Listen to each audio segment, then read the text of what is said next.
আসসালামু আলাইকুম গাইস, সবাই কেমন আছো? আশা করি সবাই ভালো আছো। একটা জিনিসই ডলারের লিমিট থাকা লাগে, ঠিক আছে? তোমাদের লিমিট ছাড়া কাজ করো, এই জন্য খুব খারাপ লাগে। যেমন আমি ধরো দেখো, আমি একটা জিনিস দেখাচ্ছি। এমএসকে আমি ডলার আমি লিখছি, দেখো ডলার প্রফিট ইনভেস্ট $23, মানে আমি ইনভেস্ট করছি মার্কেটে $23।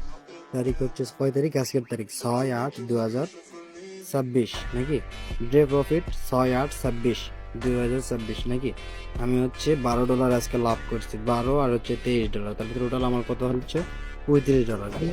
দেখো আমার অ্যাকাউন্টে $35 আছে কিনা। আমি পকেট অপশনে ট্রেড করতেছি বর্তমানে। আমি কটেক্সে একটু ঝামেলার কারণে বর্তমানে ছেড়ে দিয়েছি, ঠিক আছে? দেখো আমার অ্যাকাউন্টে কি $35, ঠিক আছে?